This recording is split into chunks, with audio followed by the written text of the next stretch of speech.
Good evening. Public meeting of the City of Tallahassee's Independent Ethics Board is now called to order on this 17th day of December 2020 at 4:05 p.m. Board members are present here at City Hall along with members of the public. Others among the public are also attending this meeting through our digital platform, which is accessible at the board's website. The assistance of the Communications Department and the Information Technology Department, this meeting is live streamed on the Ethics Office's webpage, and we are recording it for future reference. There is a delay with online communications, and we should all be patient. We thank those members of the City of Tallahassee for their support. At this time, may we have a roll call? Present. Present. Here. Here. Ernie Payne, Here. Ruby Barr, Here. Kristen Costa. Here. You have quorum. All right, thank you, Ms. Atkins. For those attending the meeting online, please make sure your microphone remains muted. Last week, we asked the public to make a request by email, ethics@talgov.com, if they wish to speak on the agenda or non-agenda items. Those who have submitted their names will be given a chance to speak as scheduled. For those of you who are present and wish to speak, please complete a request form and forward it to the Administrative Specialist, Ms. Lucy Atkins. We thank you for your interest. Know that your input is important to us. Board members, has everyone received the agenda and the supporting documents for today's meeting? Did everyone get a chance to review the addendum? With regard to the agenda or procedures for conducting today's business, are there any questions or concerns? We have approval of the minutes from the November 17th, 2020 meeting. So moved. Second. All right. At this point, we'll have election of the board chair, and that will be facilitated by Mr. Reed. Thank you, Mr. Chairman. I think at this time, I'm going to essentially depart from Robert's rules. Instead of just dealing with a motion and disposing of a motion, we'll just open the floor to nominations and just vote on all nominees at one time. So at this time, are there any nominations for chair for the Independent Ethics Board?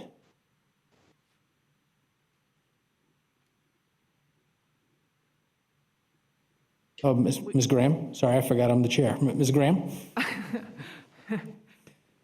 You can do whatever you want, John. I would move Carlos Ray as chair. Okay. Okay. Okay, we have a motion and a second. Motion by Ms. Graham, second by Mr. Payne. Any other nominations for chair?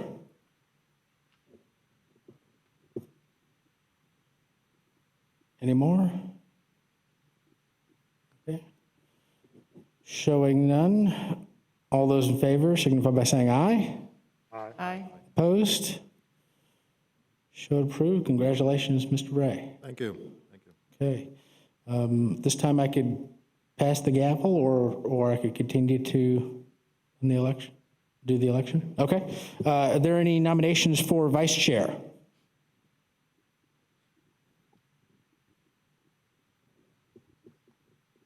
I would like to nominate Ms. Gwen Graham. Okay. Second. Okay, so Mr. Smith nominates Gwen Graham, seconded by Mr. Ray. Any other nominations for vice chair? Seeing none, all those in favor signify by saying aye. Aye. Opposed?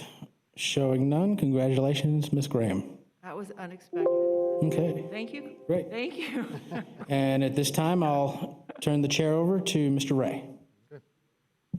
That was fast. All right, moving over to agenda number 5, board recognition.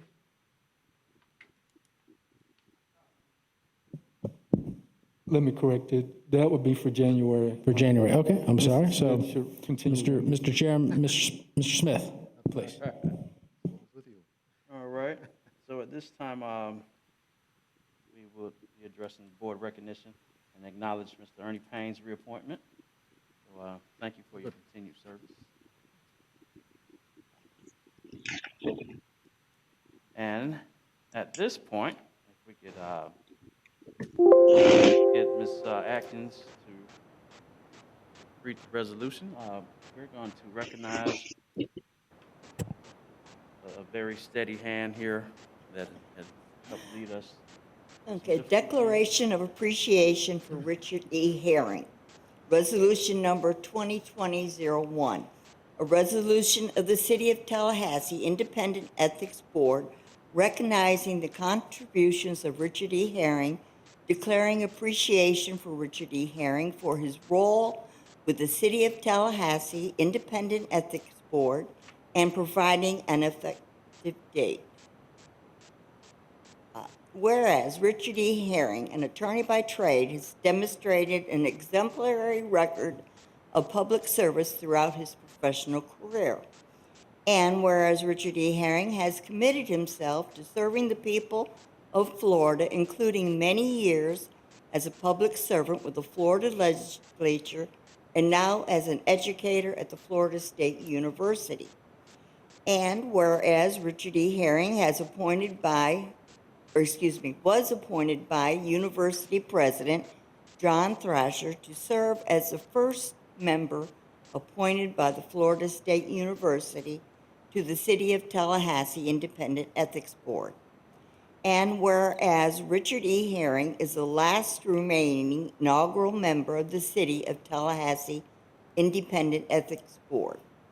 And whereas Richard E. Herring served with distinction as the chair of the City of Tallahassee Independent Ethics Board from December 2017 to December 2019. And whereas Richard E. Herring oversaw the board's first investigation and hearing involving a case with statewide implications. And whereas Richard E. Herring played a pivotal role in the creation and subsequent expansion of the City of Tallahassee's Ethics Code. Now, therefore, it is resolved by the City of Tallahassee Independent Ethics Board as follows.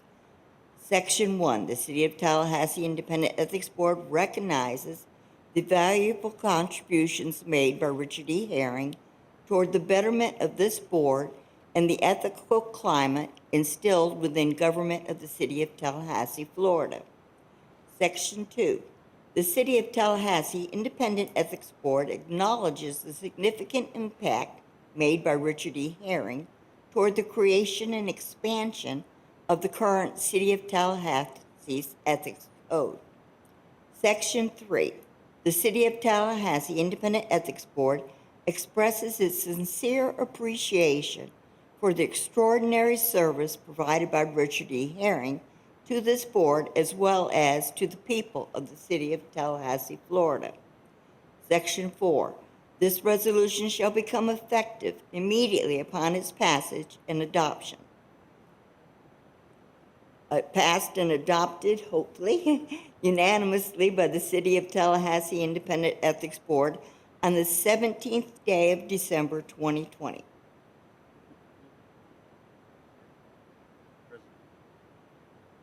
We also want to present you this original.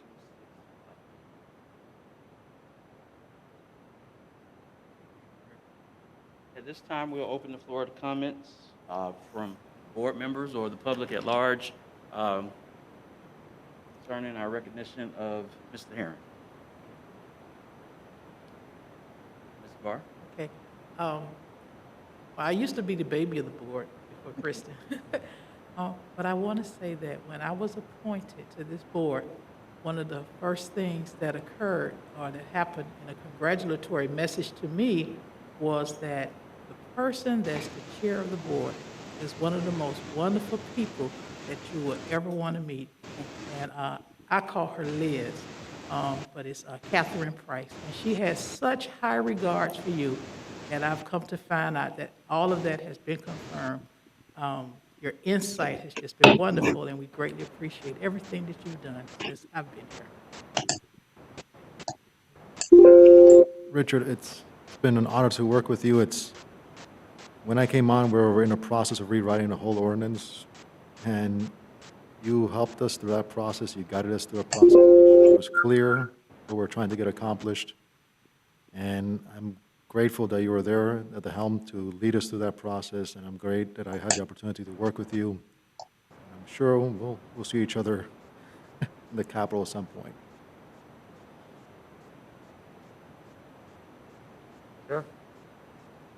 Mr. Bill Holloman.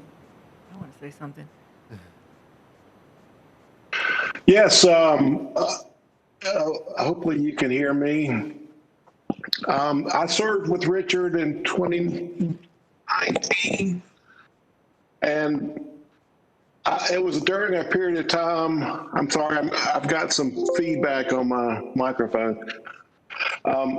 It was a period of time when there was a significant amount of disconnect between what the public perceived jurisdiction of the ethics board to be and what the actual jurisdiction was.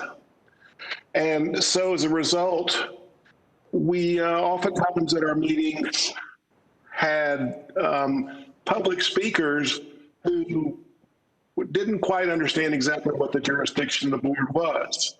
And so we had many times when we listened to significant complaints about important issues, but that were not things that we could deal with.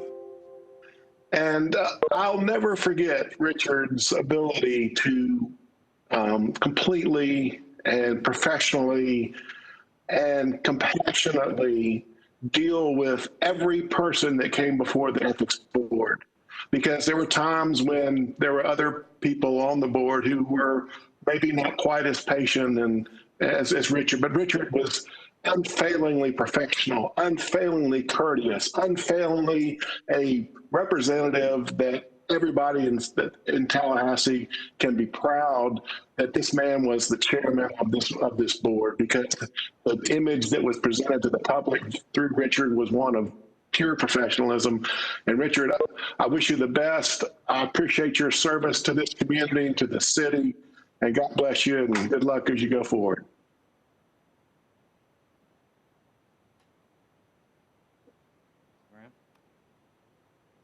Richard,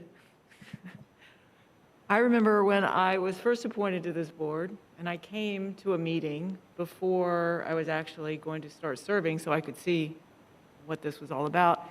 And I was standing down there, and you asked me, how do I refer to you? And I thought, okay, I'm going to be different than what Mr. Herring is used to, but it has been truly an honor and a joy to have the opportunity to work with you. You have led this board so admirably, and we have gone through some tough times, and you at the helm navigated that extremely well, and I'm going to miss you a lot. And I look forward to being able to have coffee or lunch with you one day now. Now that we're allowed to, once you're no longer a member of this board, I can actually talk to you, which will be very nice. So though you will be missed, your presence will be felt. And I look forward to future conversations that have absolutely nothing to do with ethics in the city of Tallahassee. Take care and stay safe. Richard? I would like to echo all of the positive comments that have heard, but I also want to acknowledge you as a mentor to me, role on the board here. This has been a the 2 years that I've been here, it's been a very different experience, but I've been able to model the way I should enact my role as board member by following you. I appreciate that. Though it may not have been intentional, I do consider you a mentor. Do we have any more from the public before I? Yes. Peter, I'm trying to unmute him here.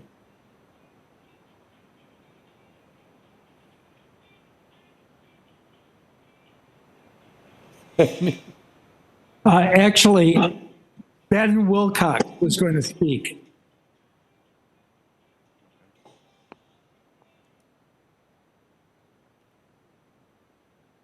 Ben? Just a second. Ben Wilcox. Ben Wilcox. All right, go ahead, Ben. Okay, thank you. Good afternoon, Mr. Chair and members of the board. Good afternoon. Okay, thank you. I'm Ben Wilcox. Members of the board. I'm getting really bad echo here.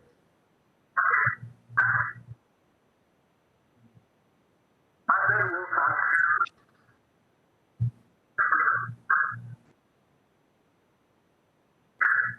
I'm getting really bad echo.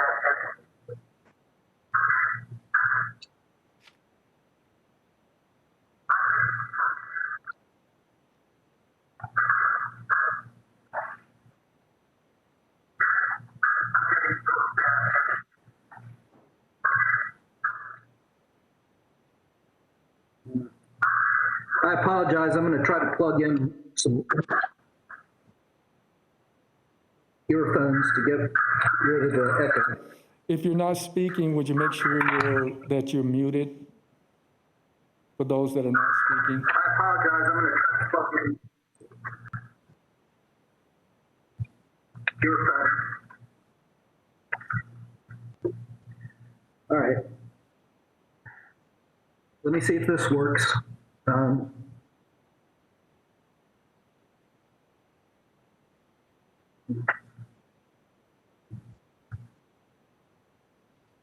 No.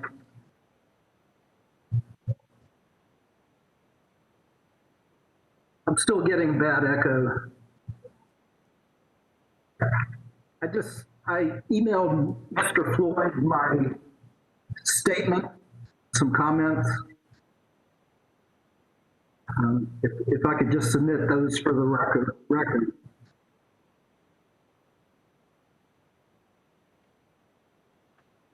Well, we may have to do that when we get to public comments. We were still at the point of hearing from the public and the board concerning Mr. Herring's recognition. So I guess we'll proceed with that. I just want to personally tell you, thank you. You were a calming voice, and it was, sometimes I would be in awe at how you facilitated the meeting, your knowledge, the patience that you had with some of our public, time to time, the patience you had with us as board members, and the patience that you had with our ethics officer. You're just a calming spirit, and it was a pleasure to be around you in this capacity. And hopefully I'll have an opportunity to speak with you more moving forward, because I feel that you're a host of your experiences could just lend so much to me as I still grow in my professional career. So I thank you for all that you did for this board, and I wish you the best in your next endeavors or your current endeavors, that you'll be able to focus on more, not being on this board. So again, thank you. On behalf of the board, we thank you. Hopefully you'll come around with it afterwards. So with that, I guess now we'll move to the public comments. Do we have anyone who has previously submitted? Mr. Reed, before we do that, I would like to, out of order, make a motion and recognizing that in jumping earlier, I think I did something that that we and I did not intend to do. I was just making an assumption, and you know what this says about making an assumption, so if I could have a moment to try to correct that, I would appreciate it.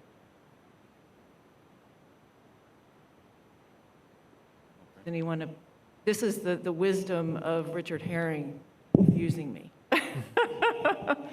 Earlier, when I made the motion for the chair, it was done with the assumption that the vice chair would rise to the chair position. But as I've been sitting here thinking and listening to all the conversations about Mr. Herring's wisdom, I realized that in fact, Mr. Smith could serve another term as chair. And given that Mr. Herring has been such a good example, how many terms did you serve until you finally said no more?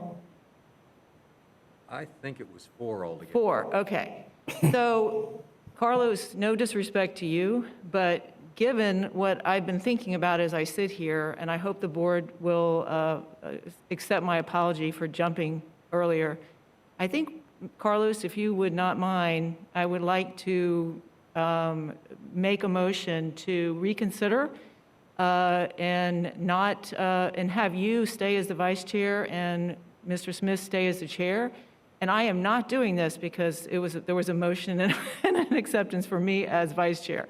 I just, in thinking about this as we talk about Mr. Herring, I realize there's a real value to experience in the chair position, and you've done a fantastic job, Brian. It was certainly not, that was not my intent. So if the board would be willing to consider the new motion on the table, and Mr. Ray would be willing to consider it, I would appreciate it. And then, of course, Mr. Smith, if you choose to decline it, that's your decision. But again, I wanted to correct something that in hindsight, I feel like I made that motion too quickly.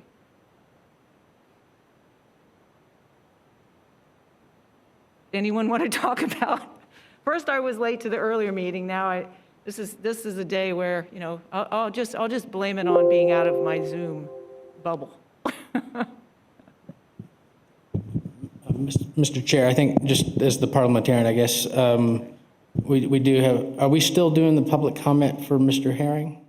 Or is that? No, that That issue is done. So we did vote on that issue? Or I mean, it's a unanimous vote, but I just wanted to make sure we were moved on. Yeah, oh, I'm beyond. sorry, yeah, I did. We have to go back and vote on the resolution. I'm so sorry. And we have to give Mr. Herring an opportunity to speak. should he choose. Mr. Herring, you can agree that serving more than one term is actually an asset to the board. Help me out a little bit here.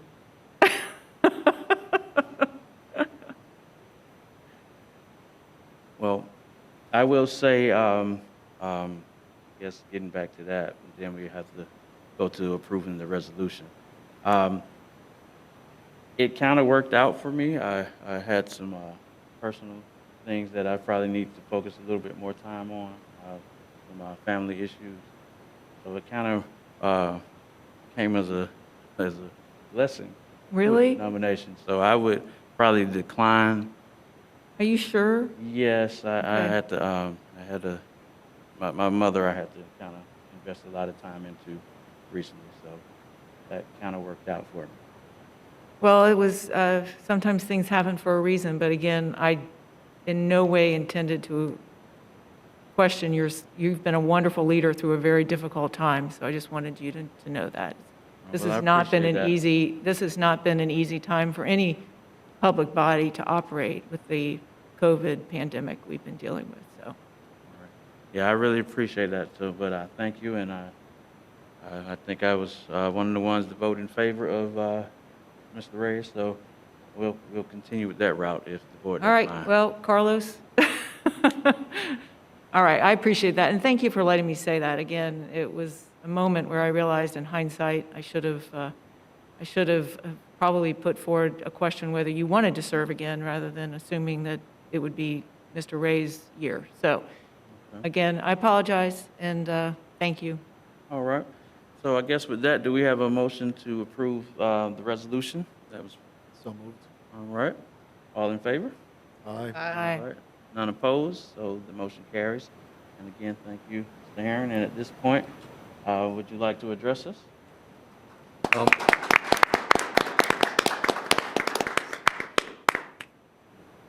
Just a couple quick things. One, to the folks with Citizens for Ethics Reform, without whom we would not be here. I love you guys.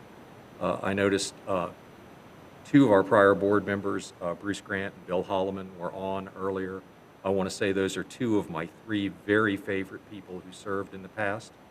I won't tell you who the third is. And the other thing is, I am certain that serving on this board will be in my heart and in my head for the rest of my life, but the thing that will live in my heart is the people that I have served with. You guys and your various predecessors, it has been my greatest honor to get to know some just absolutely amazing people who are willing to take their personal time, their personal commitment, and take a lot of flack personally, individually, to do this. It takes something to sit here and be criticized for the things that you don't do, be criticized for the things that you can't do, be criticized for things that are happening in other parts of the state or other parts of the world because, well, gee, they're ethics too, or that ought to be ethics, even though we all know it's not ethics in any sense. It is you guys who deserve the awards and will always have a place in my heart, far more than anything.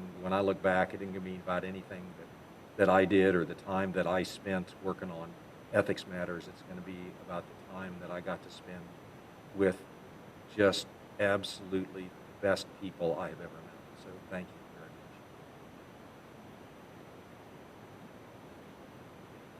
much. All right, so with that, we will move to section 6, public comment on agenda items. Do we have the speakers in the queue?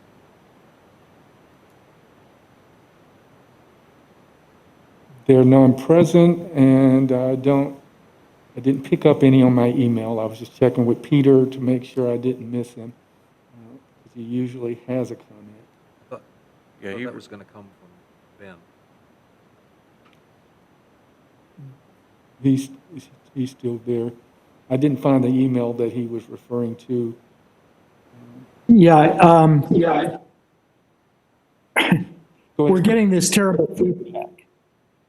Consequently, Ben Wilcox has sent in his comments via email. And if you would share those with the board, I would appreciate it. We're getting this terrible feedback. We're getting this. Okay, I found his comment. And if you wish, I can read his comment, Mr. Chair. All right, that would be fine. Good afternoon, Mr. Chair and members of the board. I'm Ben Wilcox, representing the Ethics Coalition Citizens for Ethics Reform.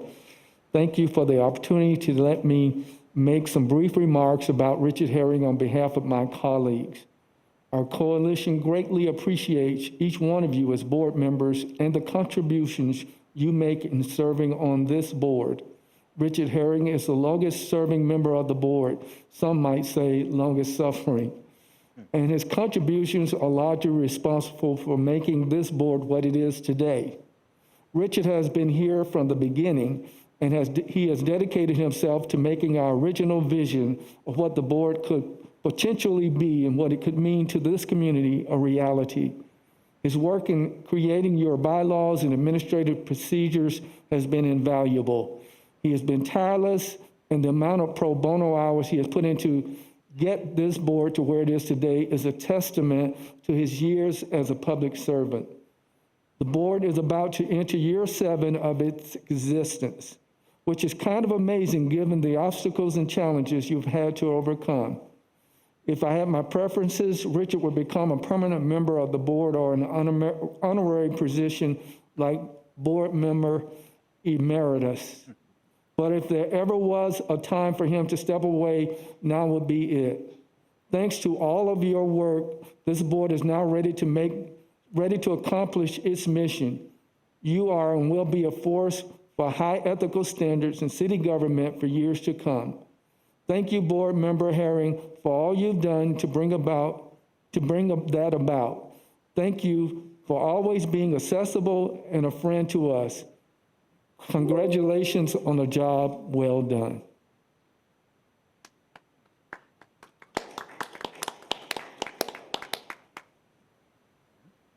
Do we have any other public comments?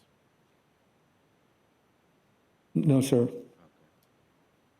This time we will move to sharing confidential information, section 7, and I believe Matt Lutz Yes, will be sir. making that presentation.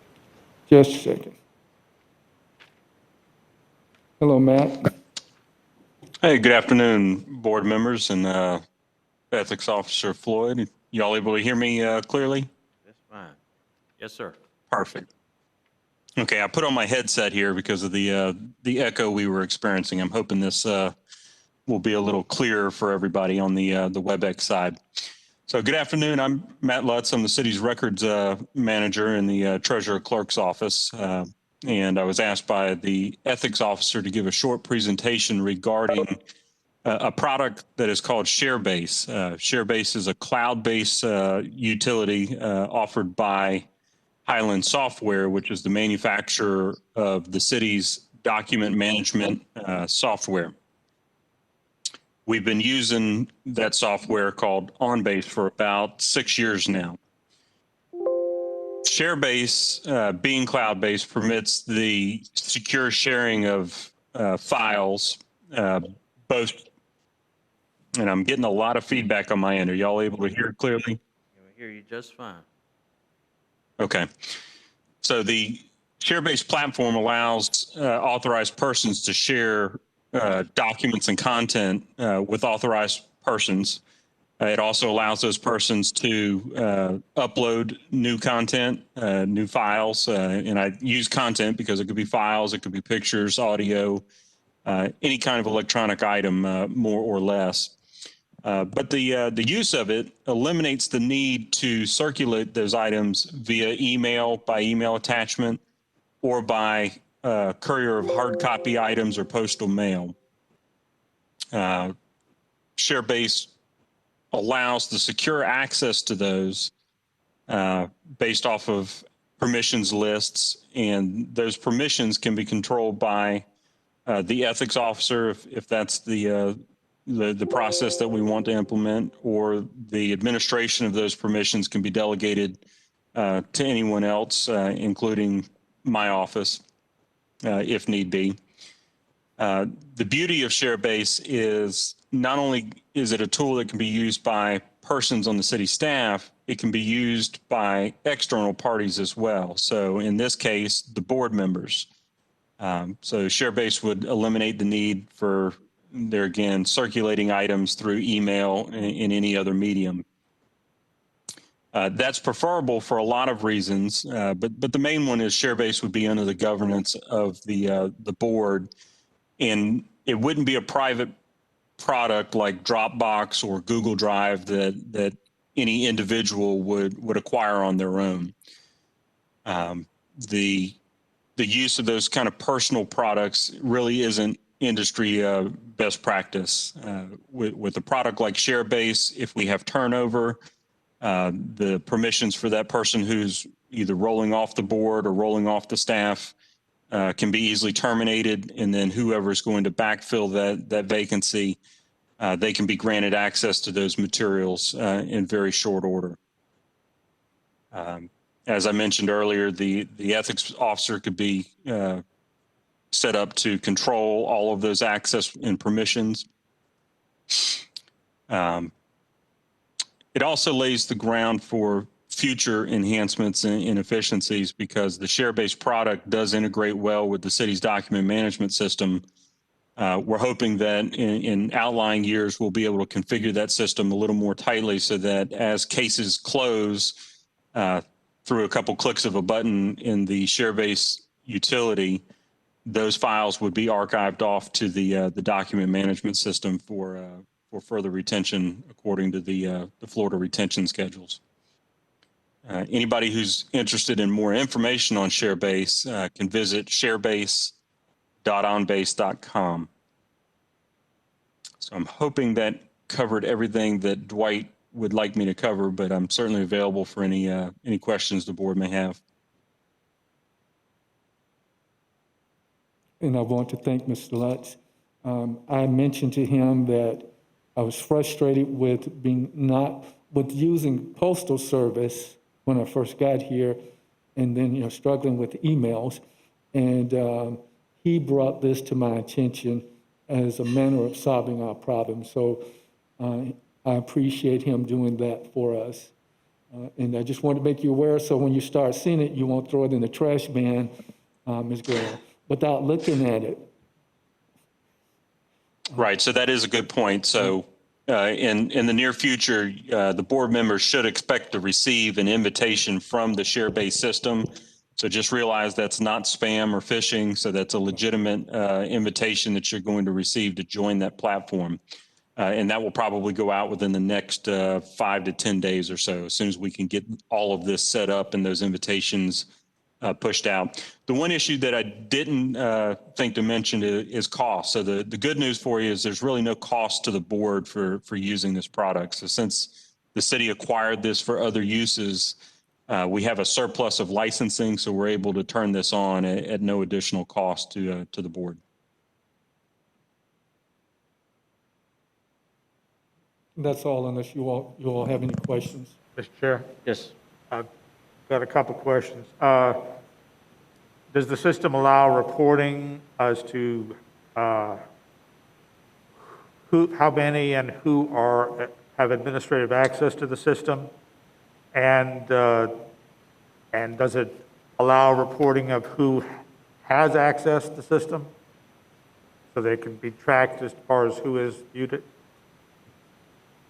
And I'm having a very difficult time on my end hearing the comments from the board members unless you're speaking directly into the mic. But I think I caught enough of that. And the general question is, does it have auditing or reporting that would show you who has access or their activities within the system? And if that's the question, the answer is yes. Yes, okay, thank you. And it can have multiple administrators on the system?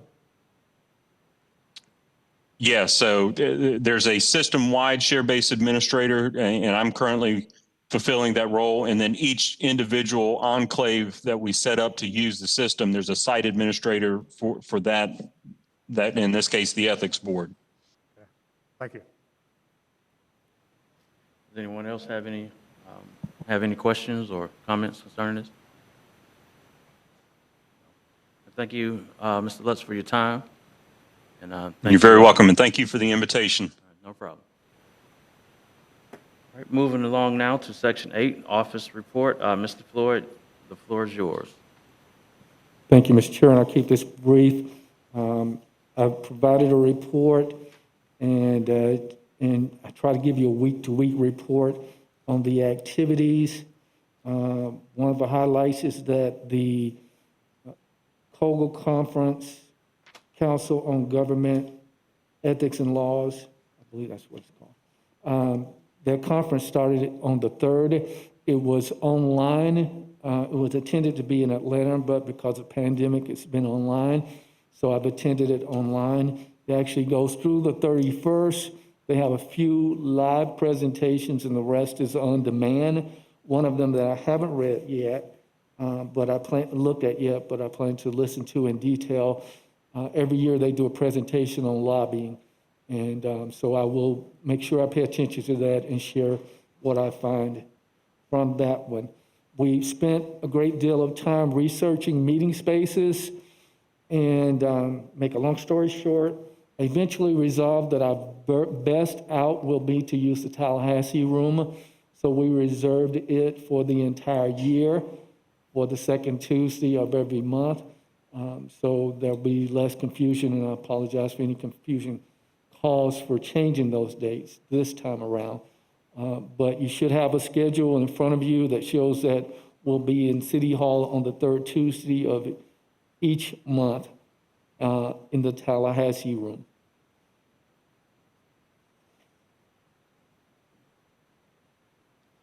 We held a meeting with the Office of Inspector General, and when we talk about the web page, I'll talk about that meeting and how we resolved some issues with that. And generally, that completes my report on our activities for the month of November up to this point. Do we have any questions of Mr. Floyd? Okay, and you have the budget before you. We, looking at November, probably the biggest thing that stands out, you see where we spent money on a docking station, so that we no longer have a desktop, we use our laptops and the docking station. We actually got one that was recommended to us by the city that was an HP to go with an HP computer that turned out not to be compatible. So we had to send it back and get another one. So eventually you'll see a refund and a purchase of another one. Any questions about the budget?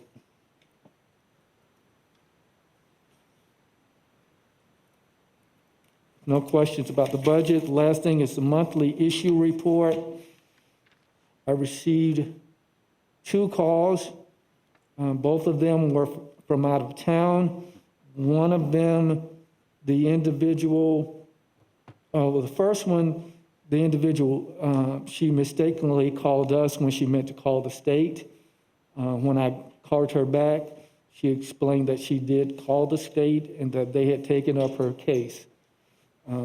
Second call, the individual called, I asked him questions, determined that he had called the local police department and everybody else, and he wasn't satisfied with the responses, so he called me, and there was nothing I could do to help him further.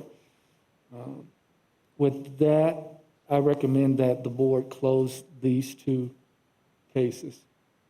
Mr. Chair? Yes. I move that we accept the ethics officer's recommendation to close both of these issues. Second? All right. All in favor? Aye. Passes. All right. Thank you, Mr. Floyd. Sure.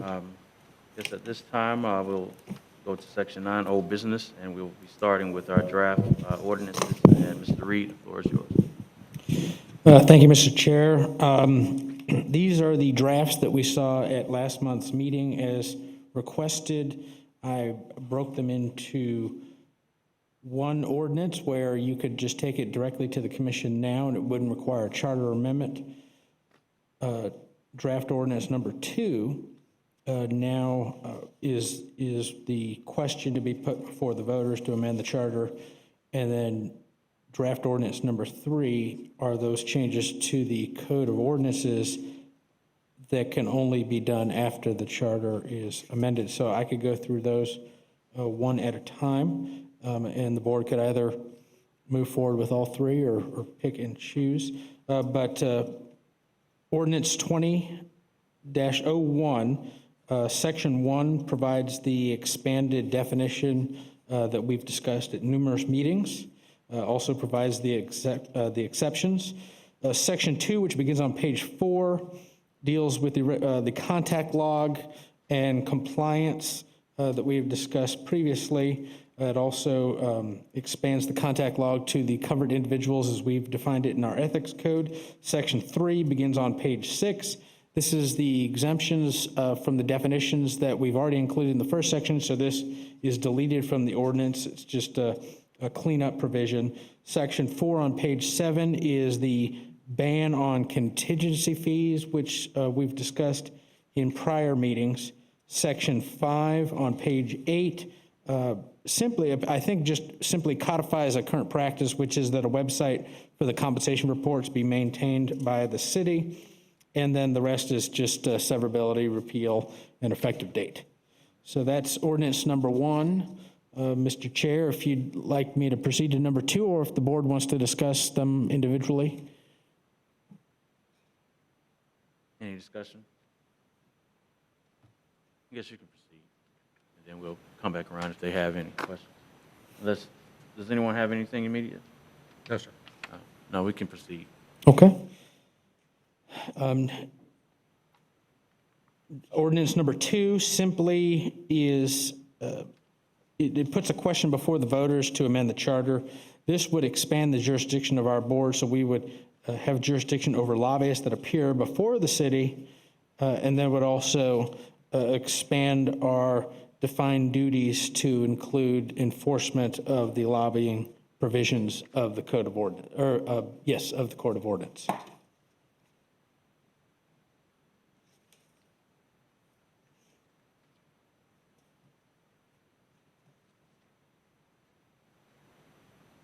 Mr. Chair? Yes, sir. I'd just like to thank Mr. Reed for breaking these out. It helps me a lot procedurally to be able to see what the board could recommend be done today, what would require a charter amendment, and what would be contingent upon that charter amendment passing. This is, I think, to me, far clearer than the original kind of amalgamated view. So thank you, Mr. Reed. Okay.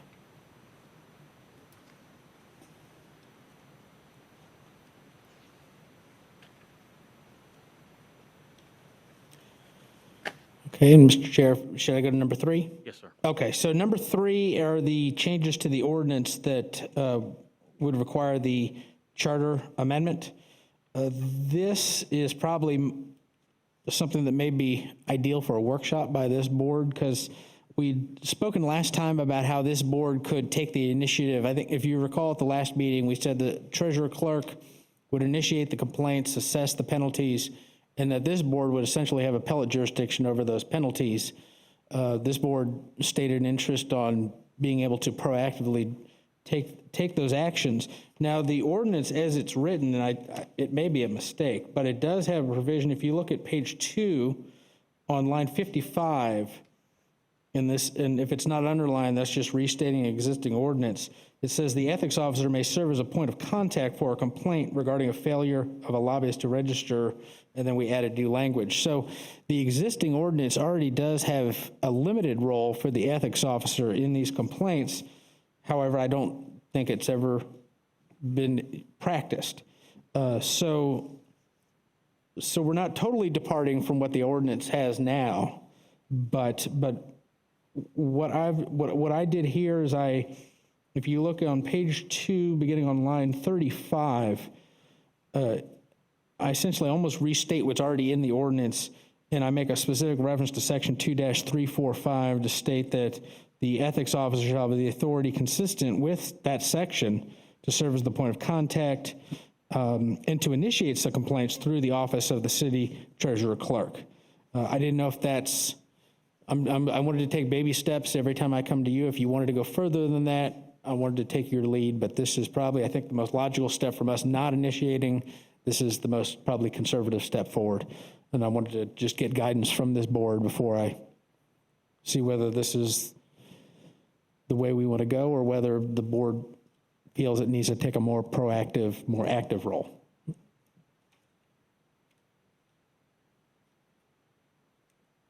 Mr. Chair? Yes. Again, because of the way these are broken up, I am not offering a motion, but I would be prepared to offer a motion after some discussion, if the board members want it, that we adopt 1 and 2 as recommendations to be made to the city commission, and then continue to, or schedule at some point in the future, a workshop on 3. I'd be particularly interested in hearing from the Citizens for Ethics Reform and any other persons about that, as well as giving the board members more time to think about kind of what role they would want to play if the people did adopt number 2 as a charter amendment. That would, as Mr. Reed pointed out, buy some time on number 3. I think it would probably be appropriate to have the language in 3 discussed and available at the time of any vote on amending the charter, so that if the people did, if number 2 did make it to the ballot and the people were voting on it, they would know the implications of it because they would be able to read number 3 in terms of what our follow-up recommendations would be. But that's sometime in the future, so there's plenty of time to continue to work on this. So again, if it were acceptable, I would at some point in the future of this meeting make a motion to move 1 and 2, recommend it to the city commission, workshop 3 at a future point. Anyone else have any comments on Mr. Reed's statements or Mr. Herring's recommendation? Mr. Chair, Yes. I just want to make sure I understand it, because he used the term ballot. Are we saying that part of this would need to go back before the public? Yes. Number 2 would have to go on the ballot, because it's an amendment to It the has to charter. be- 1, the city, as I understand, Mr. Reed, correct, I'm sorry, Mr. Yes. As I understand, Mr. Reed, correct me if I'm wrong, number 1, the city commission can do today. Yes. Number 2, the city commission, if they adopted it, it would go on at some future election, it would go on as something for the voters to approve as an amendment to the city charter. So the voters would have to approve number 2. If number 2 is approved, then this board would recommend number 3, because we can't recommend the language in 3 unless and until the voters amend the charter. If they did approve an amendment to the charter, then we could, and it would depend, of course, on what language the city commission chose to put in front of the voters. They might not take exactly our recommendation. So that would also be a reason for waiting on number 3, because we would need to know what the city commission was going to propose to the voters. If it's our language, then our number 3 might work. If it was slightly different, then we obviously would have to amend our number 3 at some future point. Does that sound right, Mr. Reed?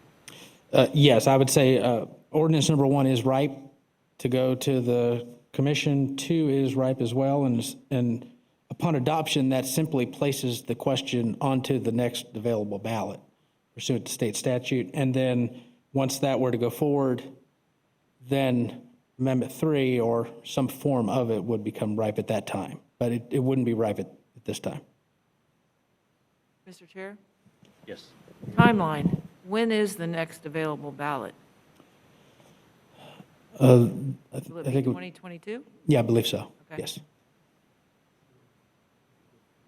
Mr. Chair, just to, Yes, Mr. Reyes. we do vote on these ordinances and we do present this before the city. Just want to make sure the reason we're recommending these changes is in order to clarify, based on discussion with our, the members of the advocacy group and also reviewing other ordinances that we believe going forward with ordinance 1 will help clarify what the term lobbyist means and what it actually covers and who's not covered under lobbyist. And I think we're basing on the issue that's, because the question is going to come, was this prompted by anything or what was the reason we're moving forward as a recommendation?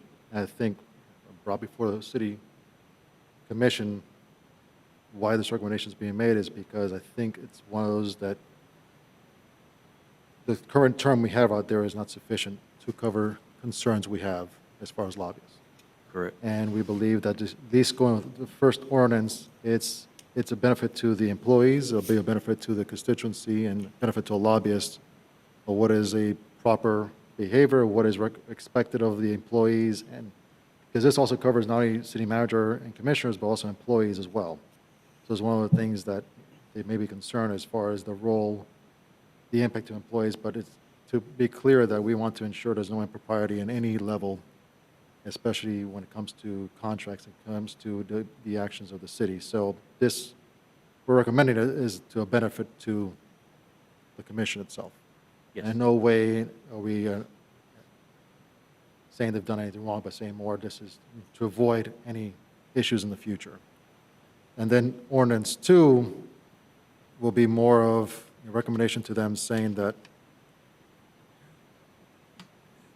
we'll leave it to the voters. This is an opportunity to actually expand the role, not only of the board, but also ensure more transparency in the action itself. So just want to make sure that I'm understanding this, the process we're going through, and then ultimately ordinance 3 is one of, if we get 2, this is what we intend to do with this new expanded authority under 3. Yeah, that's how I understand it. Mr. Reed? Yes, currently the charter is written in section 61, our jurisdiction's limited. So the issue of lobbyists, we couldn't enforce any action against a lobbyist at this time anyways. And that was one of the issues when we drafted the new ethics code. That was one issue is how do we not get over our skis and go beyond what the voters clearly gave us the jurisdiction to do.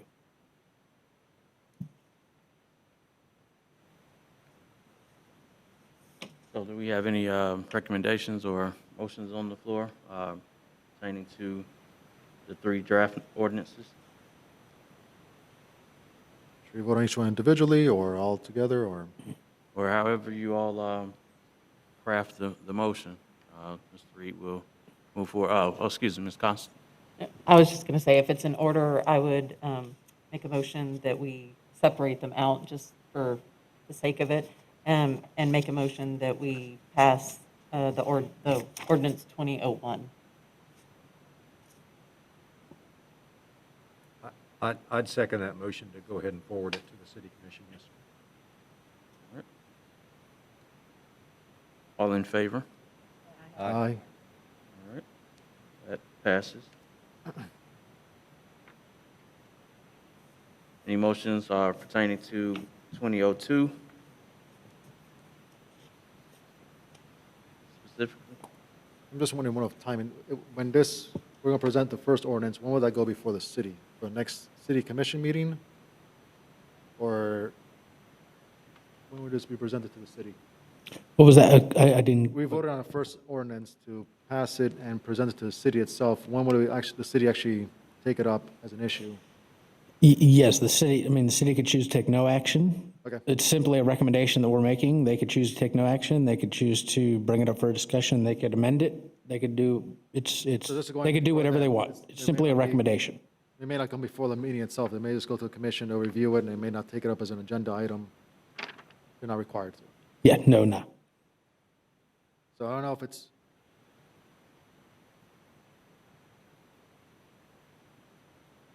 should we wait until we see how they react to the first ordinance recommendations and then move forward with the second one, or just do all three recommendations at once? Mr. Chair?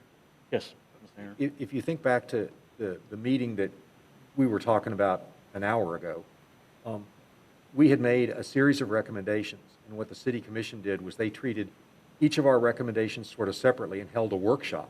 Okay. Got public input, asked questions, had their city attorneys review and revise the language, and then put it on a subsequent agenda for passage. I would expect them to do much the same thing here. So to me, 1 and 2 would logically go together in such a workshop. 3 would not, because you don't know what 3 looks like until you know what language you're going to put before the voters Okay. from number 2. Yes, Ms. Gosselin. With that being said, I'd like to make a motion that we approve ordinance 2002. Second? All right, it's been properly moved and seconded. All in favor? Aye. All right.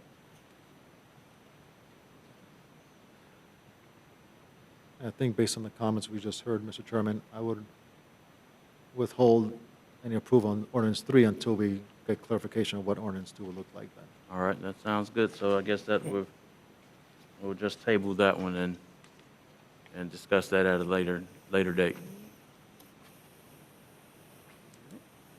I guess at this time, Mr. Floyd, you will be discussing the Ethics Board website as well as an addendum to your strategic plan. Excuse me. Yes, sir. The strategic plan, not an addendum to it. All right. Right. Would you bring up the website for us? Mr.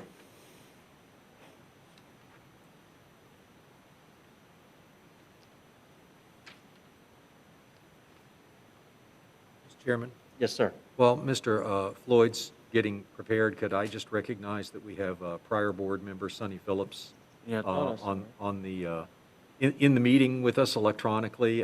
Just recognize. I think it's worth also recognizing her service to this board as a prior board member. Or maybe she'll take an opportunity to speak when we get to the public comment on non-agenda items. Hopefully. Thank you, Richard.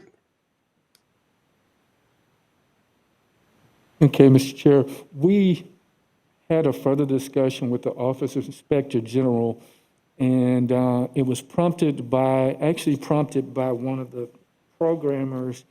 Asked him to make a couple adjustments on what we had as a joint page, and he expressed concerns about people clicking on a link that was supposed to take them to either one or the other of our sites, but was actually taking us to this joint web page, and then we would go to our web page, and then we would go to the complaint form. And the concern was that it might discourage somebody that was trying to make a complaint. So what we decided to do instead was stick with our individual complaints, but if you scroll down a little bit to where it says something about other complaints, scroll. Yeah, where it says what I added, and What he will be adding something similar. Here I put to report other issues. It includes the state ethics, because I've been getting a lot of state ethics complaints. So it provides information on the state ethics. It provides information on the fraud hotline, which the Office of Inspector General manages, discrimination, employee relations issues, workers' comp issues. And then at the bottom, I put, if you're not sure where to address your complaint, then contact me and I will assist you with it. And they're doing something similar in the OIG's website so that we both have that reference. And hopefully that will encourage rather than discourage people from getting to the sworn form and making their complaint. So I just want to share that and gather any feedback if you had any.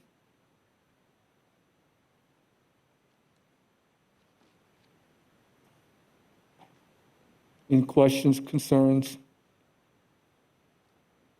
Okay. No, sir. If not, I'll move on to the strategic plan. And you have this in your documents. At the last meeting, you gave me some feedback, which I appreciated, and I said that I would bring back a final draft, which this is pending any other edits you might have. One of the things that I added was key indicators, which essentially asks, how do you know that you've accomplished whatever it is you want to accomplish? So for each of the priorities, I added key indicators. And I won't go through them because you have them. But I added key indicators for each of the priorities, and everything else is pretty much as you reviewed it last time, including what we now have as our own core values. Any questions, feedback, suggestions for edits?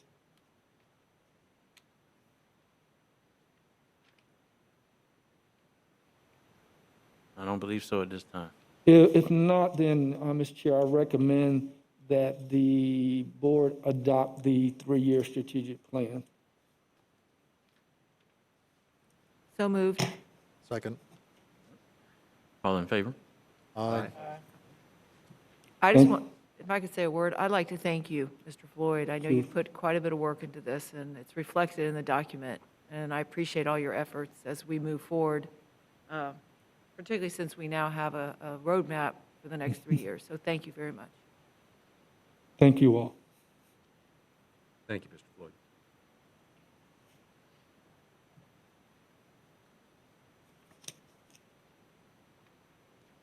All right, with that, we'll move to Section 10, public comment on non-agenda items. Do we have any additional speakers?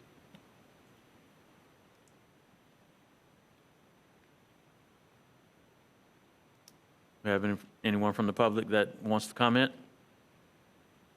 I don't have any of note. I believe, what was her name? Sonny Phillips. Yes, I believe she wanted to speak. All right, She well, wasn't here earlier. So. all right, well, we'd like to hear from him.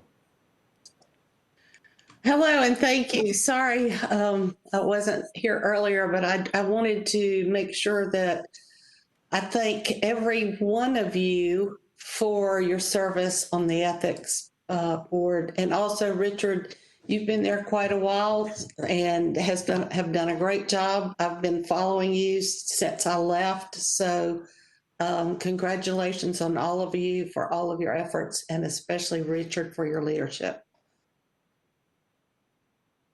Thank you so much. Did you hear that? We did. Yes. Thanks, Sonny. Yes, we did. Thank you.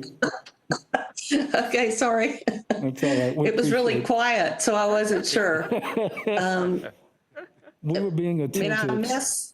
I do want to say, Richard, I miss seeing you. But but I'm busy on another board, so it makes up a little bit. Thank you. And Thank you for letting me speak. No problem at all. Thank you for sharing your time with us in the past and even tonight. So thank you again.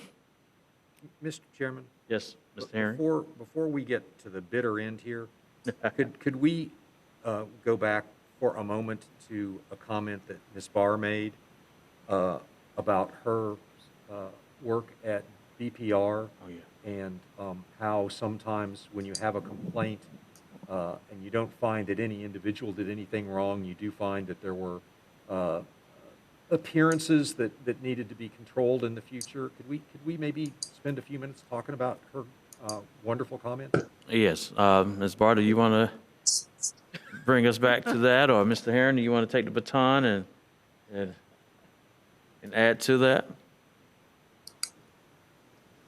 I don't really think I have anything to add other than just to reemphasize that it was surprising to me that in a place as small as Tallahassee, in the surrounding counties, that there could be so much, and I think several people would get the reference, so much Peyton Place activity in a place so small.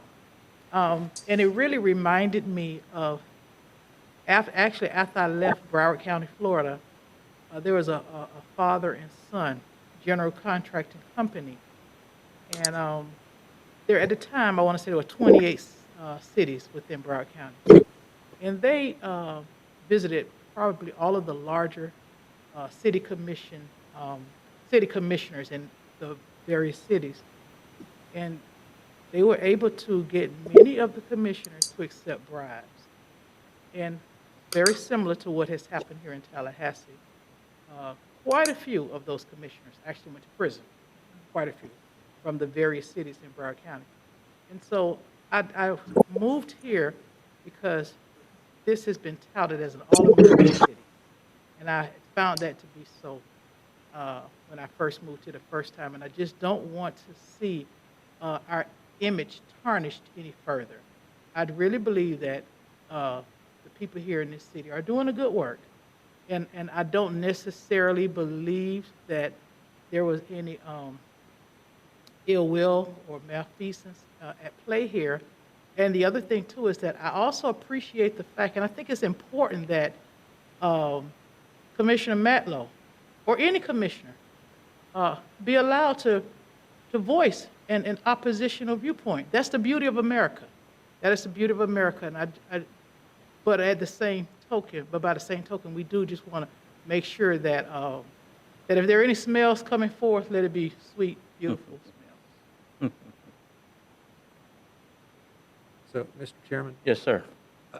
I would, and again, I won't make a motion exactly, but I would tell you I'm ready to make a motion that we ask the ethics officer, with Mr. Reed's assistance, to draft a letter from the board to the city saying that we think it would be appropriate, I'm not sure the location, perhaps in their employee policies, to have a statement that says, obviously, free speech reigns supreme, political speech is protected, but that supervisors should exercise extreme caution in